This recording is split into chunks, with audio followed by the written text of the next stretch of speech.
The plaster of the streets shines. White, yellow, light green, sky blue, pearly gray, the perfect, extremely prudent colors of the houses in Barranco. It doesn't smell of anything, except heat, only heat. A sun and aching air that is maximally dilated.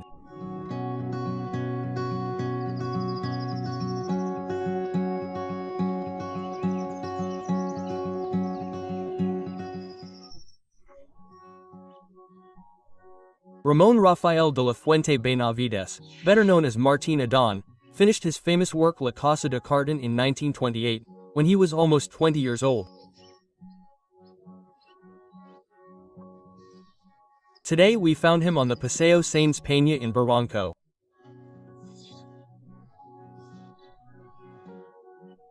This work, which has many images and a very evocative poetic language, talks about his childhood and adolescence memories in the Barranco district.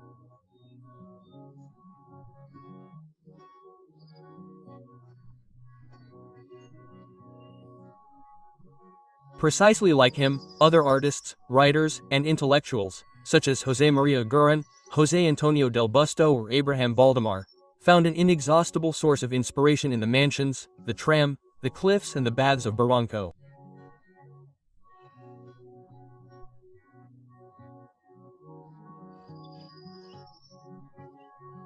Today we want you to be inspired by this evocative and magical district, because the history of Barranco took place in Peru.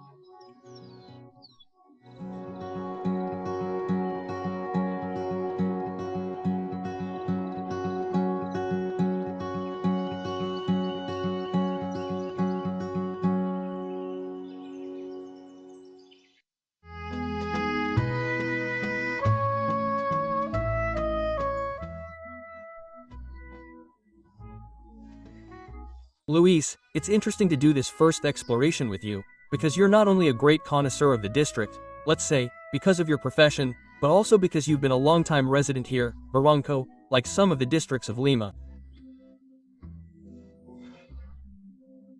I think that, above all the other districts, it's the district that has a physiognomy, a characteristic with which it more or less began, right? Yes.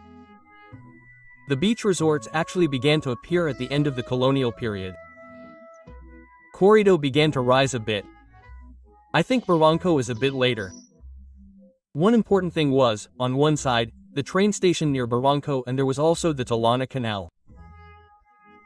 So the canals and these things are what generate these traces that are not orthogonal, which is typical in our city because it was born with orthogonality in the colonial period. So, between the Talana Canal, the train station, and this slope that is all organic, Barranco has this inorganic thing that breaks up and gives it, together with the vegetation, a very, very strong landscape character. The bridge was also built because the chapel and Plaza Bolivar, which were destroyed, are here. Then they built a school here. Where the park is, there was actually a school and Plaza Bolivar. So, of course, all this was like the urban center, then the bridge was built, the bridge also gives it a different flavor. And so, of course, that and I think that's what ends up giving Barranco its special flavor.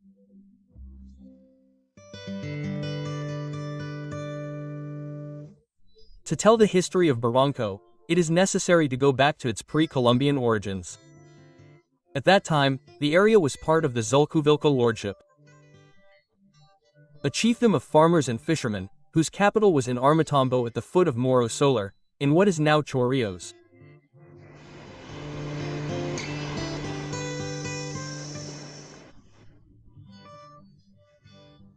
The current area of the Barranco district belonged to the so-called Zulco lordship, which was part of this Aymara kingdom or culture from the late intermediate period of the archaeological history of the country's central coast, right?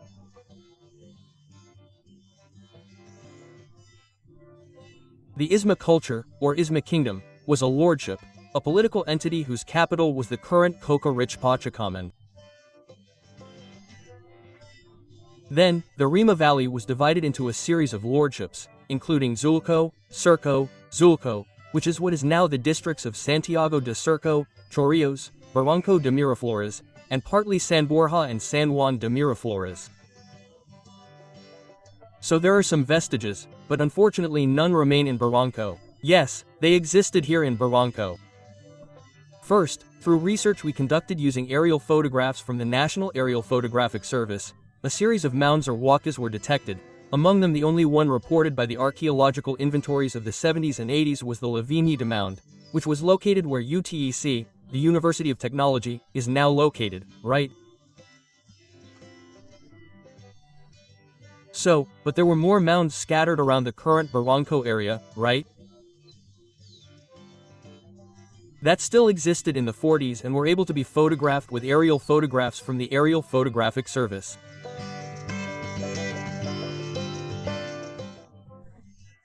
This area of Barranco, especially Bajada and Domire and then towards Surco and Chorrillos, was a frequent path for fishermen since the time of Armatambo.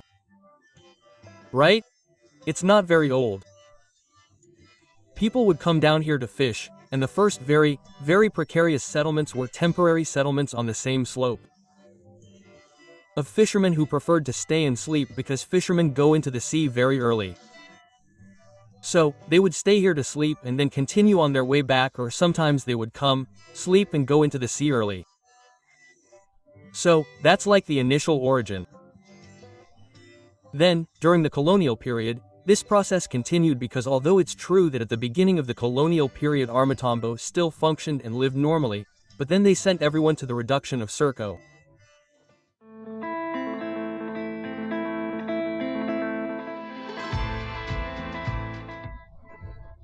According to Juan de Arona, the ancient inhabitants of the area worshipped, among other gods, a large stone also called a sulca, buried on the beaches of Barranco and bathed by the sea. The Taulachumbi Caraca witnessed the arrival of Pizarro's troops in the 10th century. During the conquest, the inhabitants of the area were given an encomienda to the Spaniard Antonio Soler, whose last name ended up naming the hill that borders the sea.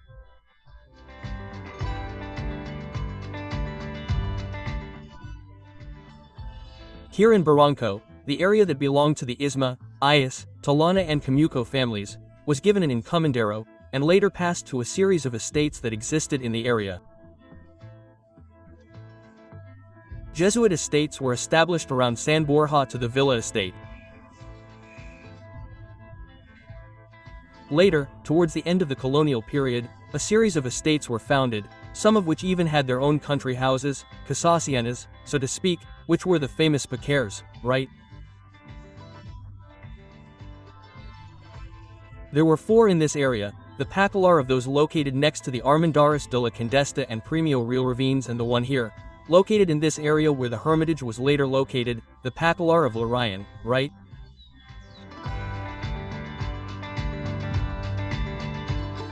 In the Barranco colony it maintained its character as a fishing area. The fishermen of Surco fished with their Totora reed boats on the beaches of Chorrillos and Barranco. Towards the end of the 11th century, the landscape began to transform with piqueres and orchards that attracted wealthy Creoles and Spanish families. It was said then that Barranco looked like a forest of pasés.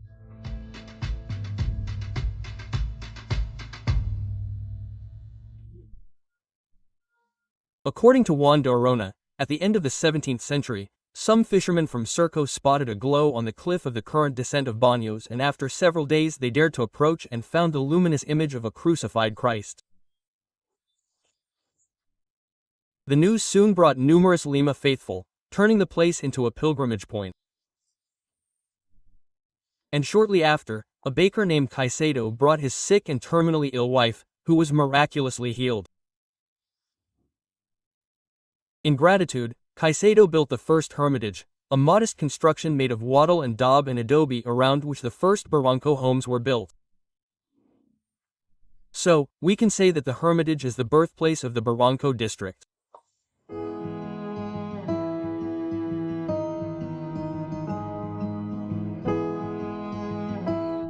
Unfortunately, we don't have any remains from the colonial era. It could be said that the only remains left are the hermitage, perhaps part of the hermitage, the foundations, Because unfortunately in the war with Chile, in the War of 1979, the Hermitage was almost completely destroyed, right? It was burned down along with many of the mansions and buildings here in Barranco. And this would be one of the few monuments or remains left from this period, right? Because unfortunately, there are none left of the farmhouses, the country houses, or these small farms, right? Historian José Antonio del Busto mentions that until the 1950s or 1960s he observed what remained of the old country house of the Countess of Pacalar a few blocks from the current Torres Paz Park or Square.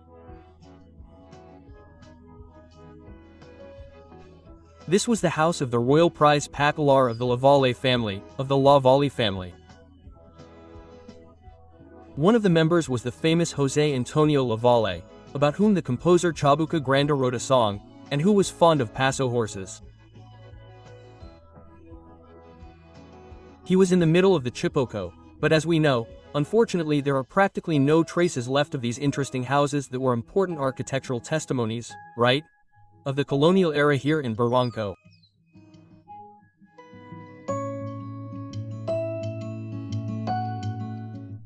Independence brought abrupt transformations to much of Peru. However, in Barranco the changes were slow and peaceful in tune with its bucolic character. In those years, the area was known simply as the town of La Ermita, which was the nucleus around which the life of the ancient Barranquinos revolved.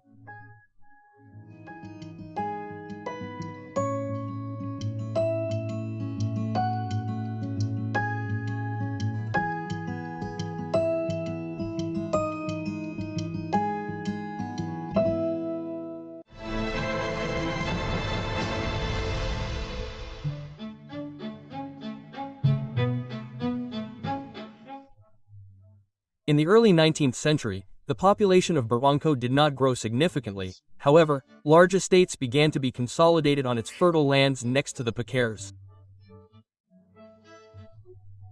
In 1834, the traveler and writer Flora Tristan visited the area and described Barranco as a true oasis in the middle of the desert.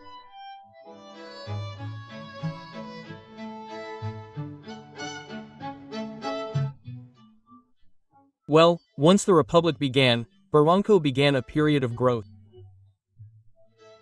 At first it was little. The town of La Ermita did not undergo any major renovations.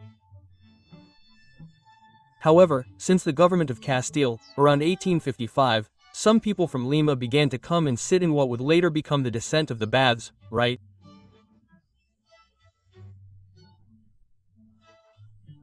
Later, during the first Prado government, the descent of the baths was created, the current descent was opened, and the urbanization of the construction of ranches began, right? Which were later known as Barranco ranches.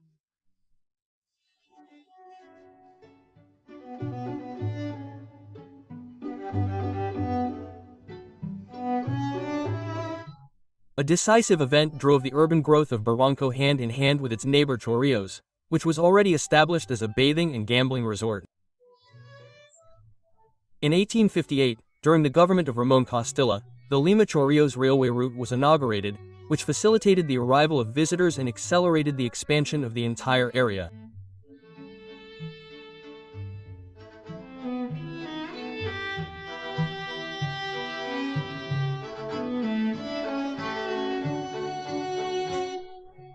Since the mid-19th century, the beaches and the Chorrillos resort began to stand out as one of the preferred destinations for rest and recreation.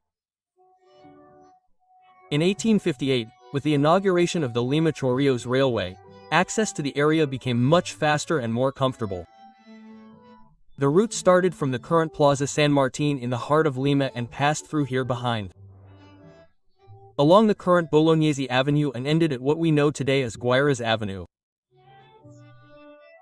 In 1866, a bus stop was opened at the Tejada end in Barranco, right around the current district fire station and which connected with the ranch of the German Dome Meyer, very close to the Hermitage. The current Union Street connects with Domeyer Street and this route was the traditional entrance. The train not only made it easier for visitors to arrive, but also made Barranco an increasingly attractive place for new residents.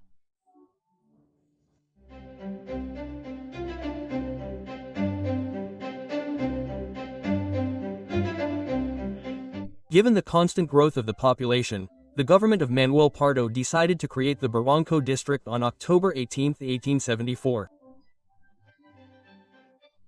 Its first mayor was General Pedro Bustamante, followed by Enrique Garcia Monterroso Ureta, who ordered the construction of the famous Bridge of Sighs. Several decades later, in the 1960s, Chabuca Granda, who spent her childhood in Barranco, would immortalize this corner with the song El Puente de los Suspiros. The first version of the bridge deteriorated over time and gave way to the current one, which together with the baths and the chapel became a symbol of the district. This period, which grew in the shadow of the Chorrillos resort, was violently interrupted by the War of the Pacific.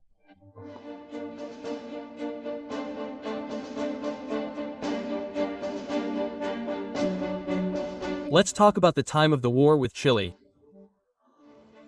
1. How much did the entry of the Chilean army affect this? We have the most obvious case, the hardest, most dramatic and most publicized with photographs and everything of Chorrillos. Little has been said about what happened in the other resorts like this one in Barranco, in Miraflores. How did Barranco suffer? During those times it suffered, let's say, just like Chorrillos, but it was much smaller and much more precarious. So, that's the difference, but they still came, they destroyed, they burned. The chapel was already built and they broke down the door, set everything on fire, the roof collapsed, and they did the same to the other houses, which they looted and burned. So, the damage was the same. But in the end, since it was a bit smaller and more precarious, it wasn't as serious. Chorrillos, on the other hand, was a very prestigious seaside resort at that time, much more populated and with houses of a better standard. Here, the important architecture began, I would say, almost right after the war with Chile. The chapel was invaded, looted and partly burned. With that, the sculpture representing the Holy Christ of Barranco was lost. Few buildings remain. Apart from some vestiges of the chapel, some shacks may still remain around the area of the descent of the baths, the Bridge of Sighs, the house of the largest of those who was mayor at that time, Benito Brigande. It was a ranch that even had viewpoints that were located a few blocks from the park between Grau Avenue and Merino Street. It was so big that the Chileans put their artillery in the house so they could shoot at the Peruvian troops during the Battle of Miraflores. Nothing remains of that house. Because, well, as we've seen, in front of the house there's a ranch that has the date 1873 on its facade, which would be a few years, even a year before the district was founded.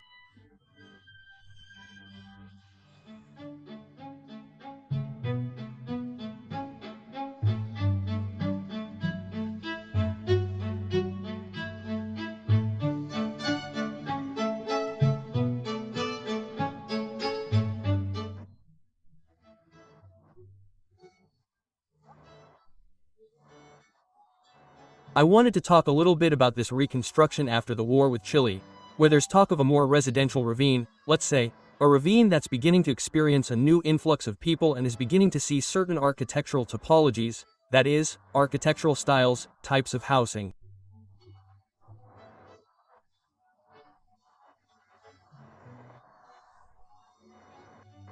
Let's define that ravine after the war, shall we? It was still a ravine centered on what this descent is, right? But later it began to take on a more aristocratic character, right? Yes. At first, Barranco was a rural area, we could say that. It was part of Surco, as we were discussing, and it was an area of Pasais, then of viñedos. Surco itself was a recreational area for all of Lima. Some Biri retired there one by one to a large house to later live in peace in retirement. So, the first houses that are mainly along the descent are these ranch houses that have this slightly more rural character and are very open to the landscape. So, there's this terrace, this external corridor that allows you to put your chair, your hammock.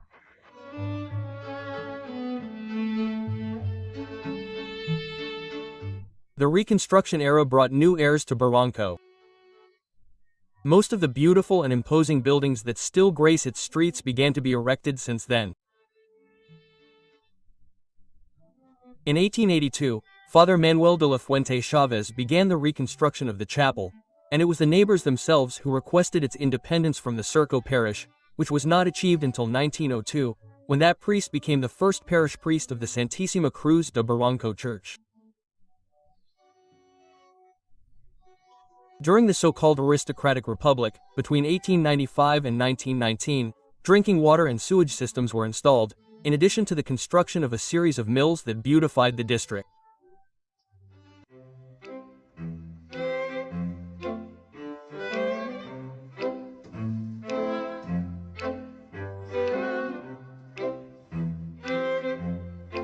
But let's even define what a ranch is. In other words, people have a different idea of a ranch, so that people don't think it's just a ranch where they raise chickens, etc., right? That it's a typology that's also a bit typical of Lima, right? It's a typology that's still inspired by the colonial house, but much more open. Sometimes it's as if we had cut a house with a patio through the patio and then that space is left open. Open spaces predominate. It also often has internal courtyards and this external terrace and allows for a much more intense outdoor life, but it is a home that also has its closed spaces. So, the good thing is that it has many types of spaces, right? It has many transitions and is very lively with this vegetation and this landscape.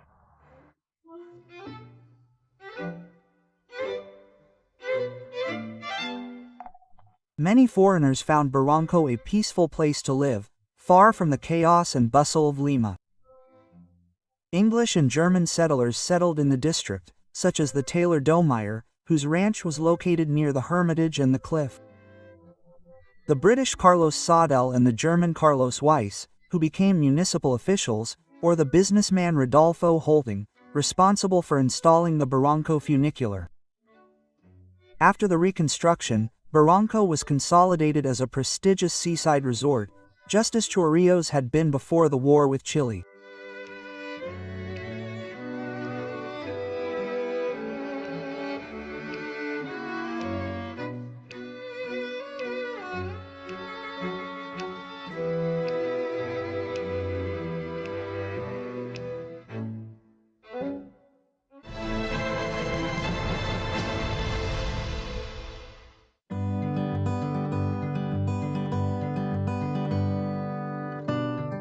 The creation of the Barranco district in 1874 separated it from the town of Surco, with which it shared ancient ties.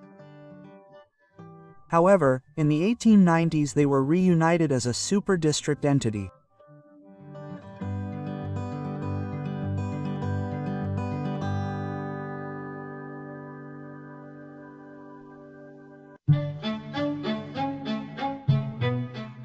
Mr. President, the representative of the residents of Surco has arrived again. Send him in.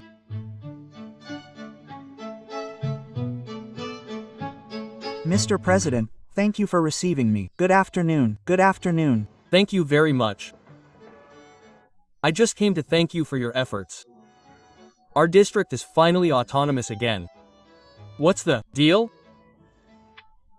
Was it true that having the capital so far from Surco in the Barranco Valley was absurd? Yes, that's true. I have nothing to thank for.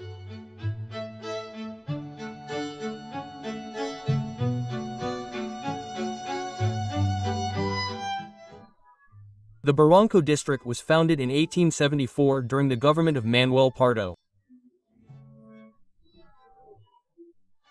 However, it had already been united with Surco in 1892 under the name San José de Surco.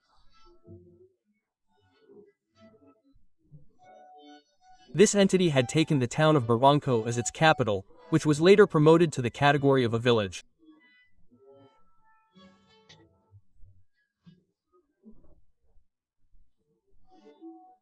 However, during the gubernatorial term, many residents of Surco wanted to restore autonomy, which happened on December 16, 1929, when Law 6644 was enacted, separating the two entities.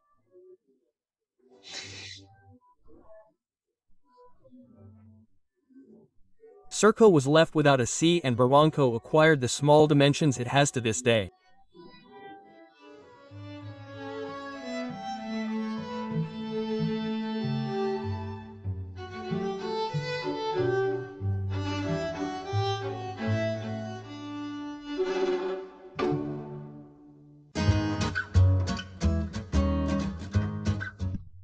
By 1929, Barranco already had numerous places and structures that would eventually become part of its valuable cultural heritage.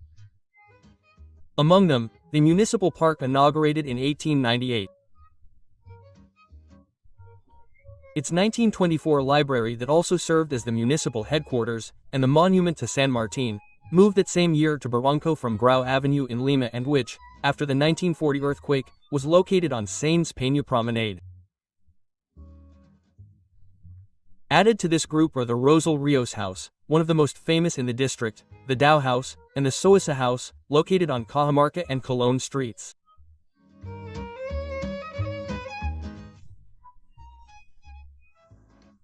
As a definition of cultural heritage, it is a bit like the transmission of cultures, ideas and traditions over time, whether through physical or non-physical real estate over time.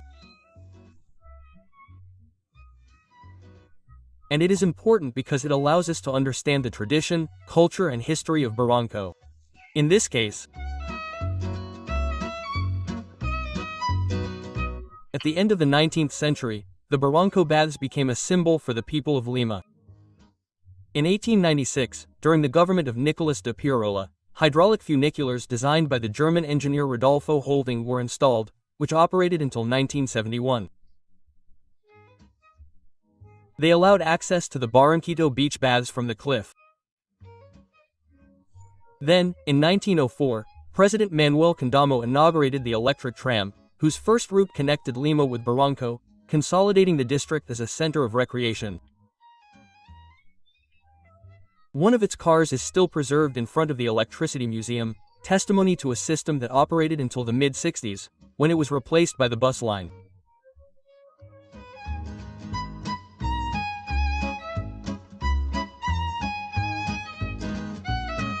The area where Barranquito Beach is now, which was the most popular area for vacationers, had a wooden installation, right?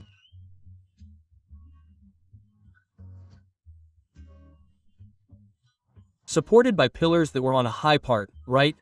To avoid the impact of the waves and, it was like a kind of place for changing rooms, for bathers to change, to be able to have a place where they could also have a restaurant, a place to be, to relax with a view of the sea, right?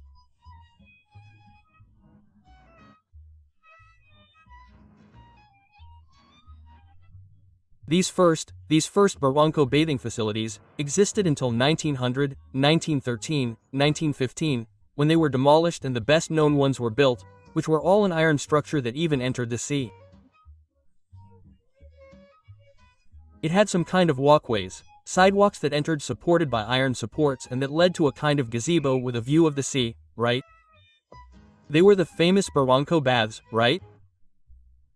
Which became the most famous beach resort and facilities in the country, right? From a period until approximately the 1960s, right?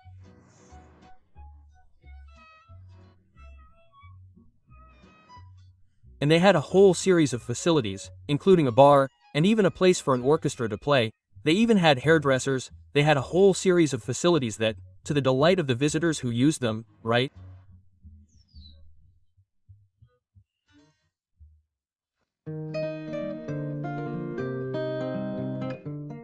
In 1945, the Parc de la Confraternidad was inaugurated, which would later become the Luis Galvez Chipoco Park. This space had pools, a lagoon, and tennis courts. 2 years later, in 1947, The only zoo in Lima was installed there after the Parque de la Exposición disappeared, operating until the 1970s. Although the zoo ceased to be part of its attractions, Barranco still preserves numerous elements that make it one of the districts with the greatest monumental heritage in the city.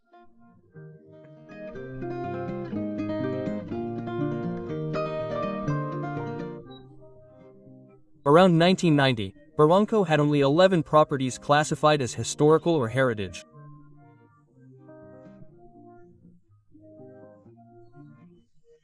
The Barranco Project Office, made up of architects from Ricardo Palma, the Barranco Board of Trustees with illustrious figures such as Emilio Saar, an architect, the Tourism Fund, and the Municipality of Barranco, cataloged more than 400 properties of historical and heritage value in Barranco. Approximately 280 of these were defined as cultural heritage.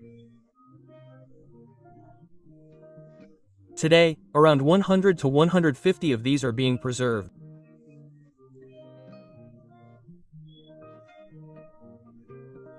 First, there are the more touristy ones that I would define as the Barranco Library, the Bridge of Sighs, and La Hermida, among them, but there are also the Rosal Rios House, the Barranco Market, buildings such as the Hotel B, the Lucia de la Puente Gallery, and the Hotel Villa Barranco, which are somewhat more iconic buildings that represent the country's culture and heritage.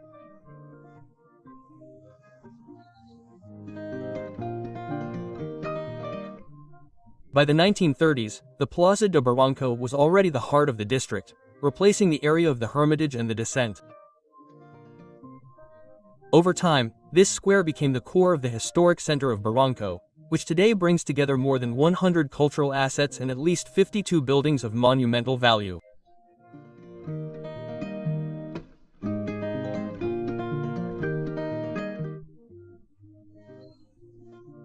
The central area around the square and what begins to extend would be defined as the monumental zone, and it is only on the edges towards other districts such as Miraflores and Surco that new, higher density housing begins to be installed. The municipality, especially for the monumental part, the monumental zone, has quite strict regulations regarding height and conservation when it comes to building projects and submitting them to the municipality. However, the proposal for conservation falls more into the hands of, well, private investment. The fact that UNESCO recently invested with the municipality in naming and awarding the Blue Shield of Conservation to 8 of these monuments, including the library, the Hotel B, and the Hotel Villa Barranco, gives them a bit of renown and motivates more people to invest in preserving heritage.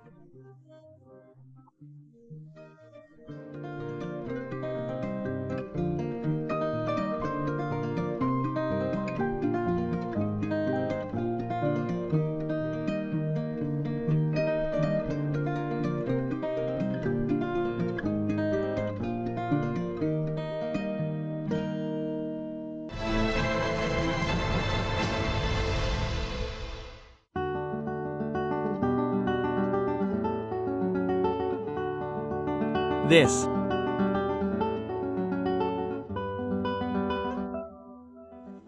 idea that we also spoke about of a poetic site has also been built on that basis, a rural-urban site, right? The city of Mills, this cultural environment, right? This, nourished by urine, and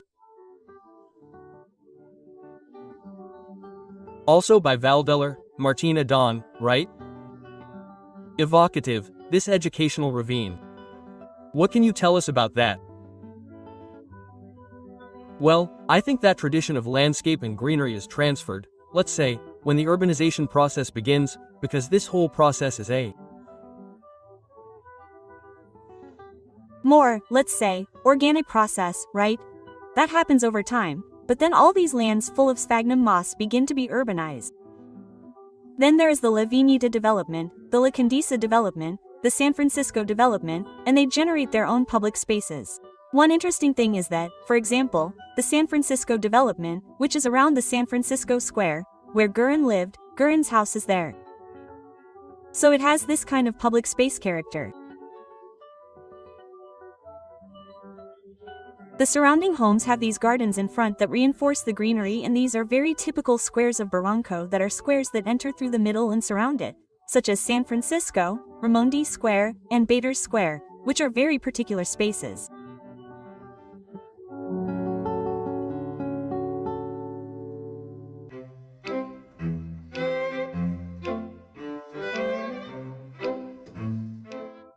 When it comes to festivals and celebrations, Barranco is unique in that festive identity dates back several decades. The Barranco Carnival was celebrated in February 1913 with dances and elaborate costumes. The tradition of crowning the Carnival Queen was instituted in 1923, and visitors from all over Lima came in droves every year. Among the most vivid memories are the sumptuous parties organized in the elegant mansion of Pedro de Osma, who was also mayor between 1915 and 1917.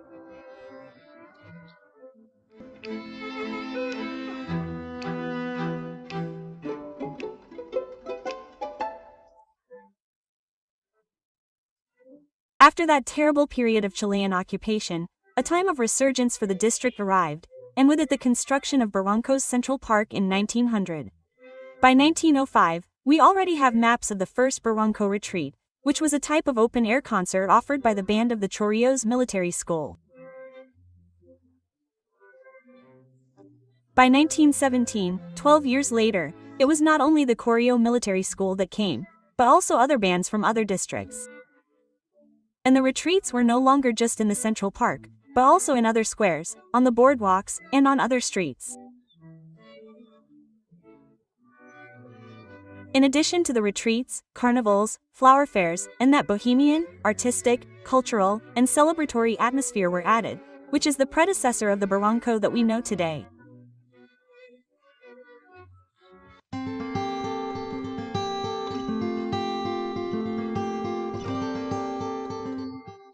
Barranco also stands out from other districts of the capital for having been a refuge and inspiration for numerous intellectuals, artists, and writers. Among them, the poet Juan Parra del Riego stands out, as well as Abraham Valdelamar, who lived on Padre Abreu Street, in a modest ranch surrounded by vegetation, where snakes abounded and from where he found part of the inspiration for his works.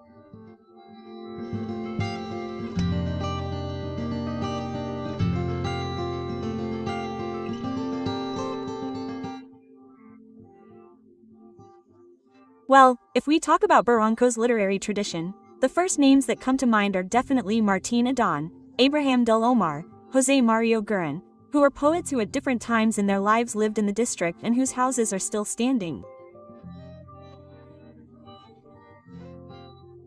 However, there is a large group of writers linked to the district who are perhaps not so well known.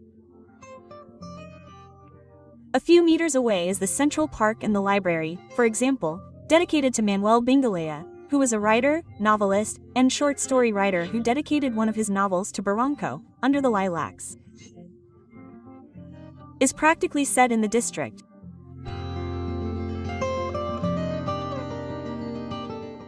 Also worth mentioning are the poet Blanca Varela, who lived in Barranco since the 1970s and remained there until her death, and the historian José Antonio del Busto, who dedicated 2 books to the district.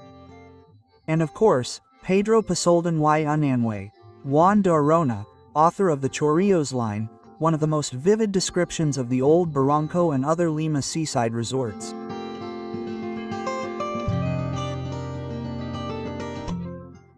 Well, Barranco is definitely full of places with a marked literary influence, with a great literary influence.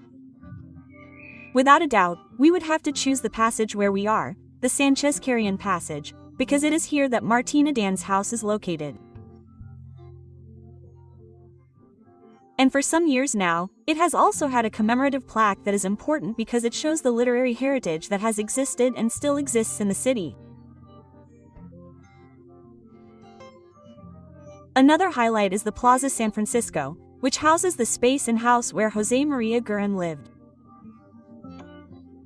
It was also an important place, not only because the poet lived here, but also because literary gatherings were held here, a custom that was well established among many residents of Barranco in the past.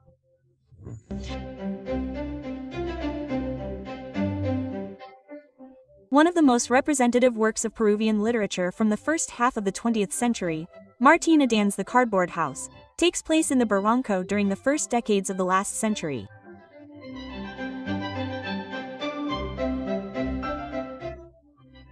The Cardboard House is the starting point for any literary route that one intends to take in the district. With this work, Martín Adán gives us a youthful, bright vision of the seaside resort, a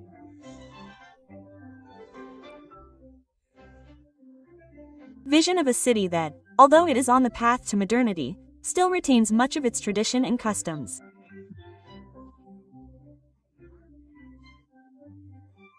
This work, which is not a novel with a plot, but rather a set of stories or lyrical images in which Martín Adán portrays the elements of everyday life in his neighborhood, the streets, the houses, the boardwalk, his schoolmates, and his first loves, makes Casa de Carden not only a literary work but also a kind of literary cartography of the district.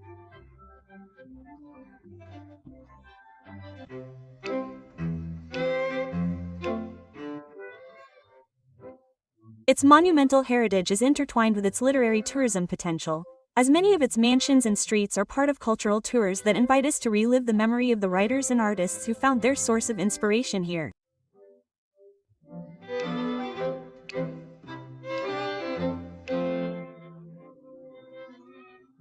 Well, if we have to talk about the first establishments where the literary people of the neighborhood would meet to chat, we would have to go back in time a little and talk about the predecessors of the bars, which would be the bodegas and the back rooms.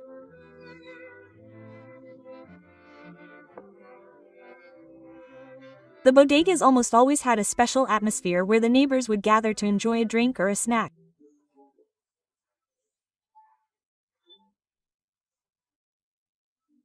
And in these places, intellectuals and poets generally began to arrive, but the bodegas were not the only spaces.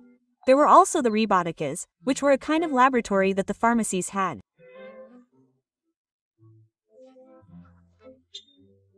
There was a well-known one, the Indacochea Pharmacy, where several poets and writers of yesteryear would meet and where the idea for one of the most important cultural magazines in Barranco, called Balnearios, was born.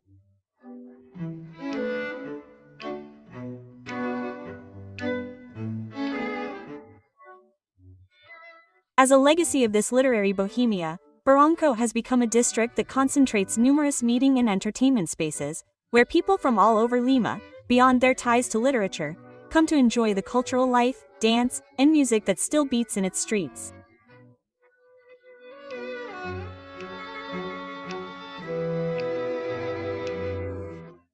Barranco offers many entertainment venues.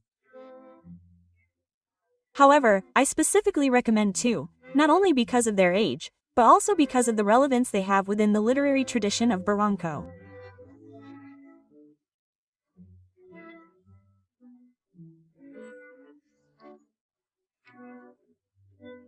The first of these would be the bar called Juanito, officially founded by Mr. Juanito Casucel in 1937, but in an establishment that had already been operating as a winery since 1900. I could also mention Baricelli, which also operated as a winery at first and is not only important for its history, which dates back to 1915, but also because it shows us a kind of template of what the first Italian establishments that arrived in our city were like.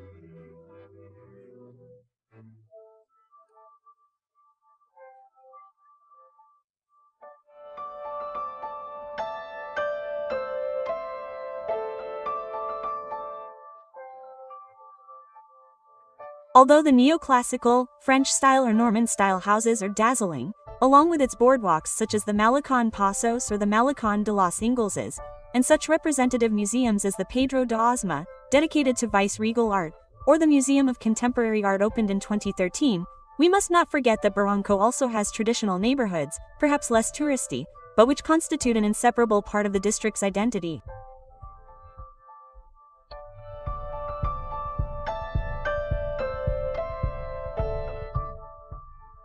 There is another ravine that is less well known, but that is also part of it.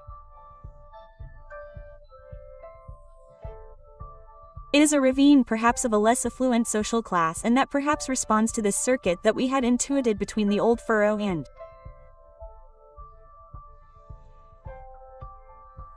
this ravine, which was much more common, right? People from Old Furrow also following the natural slope, the channels, etc., of water that came to here. That furrow is installed and has another. It is interesting to note that it has another physiognomy, isn't it? Yes. Well, there in the first plans of the 20th century you can see that there is the line that was initially the Inca Trail, which later became one of the Inca trails that later became the train line. And there are houses that accompany that track before the train line appeared. There are still some housing units on that side, and there are some entrances to Surco that also have housing units, and then the remaining spaces are filled with more modest housing for sectors that serve the Barranco area, which is starting to become a more urbanized area with a middle and upper middle class. And there are more types of working class housing, like country houses or single-story alleys, things that were officially built because the state, in part, or the public sector built them more or less between 1920 and 1940, right?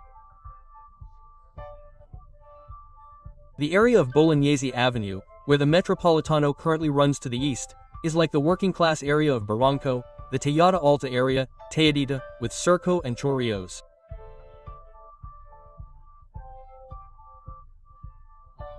It is also an important area for the history of Barranco, because Raimondi Park was founded on the old road that went to Surco, and it was a park that was also surrounded by quite sumptuous caves.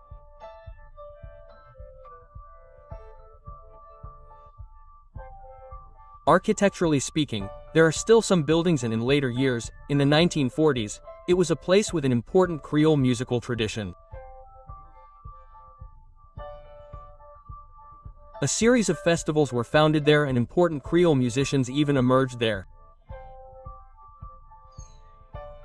Historian Asks has written a book on the subject, right? The history of Barranco helps us understand something very important. Tradition, monuments and historical heritage can coexist and feed off the excitement of today. We can say that the history of Barranco continues to be told thanks to its artists, writers and visitors looking for a good dose of culture and, why not, fun. From the old chapel to the modern entertainment centers, we can say that Barranco is living history. See you next time.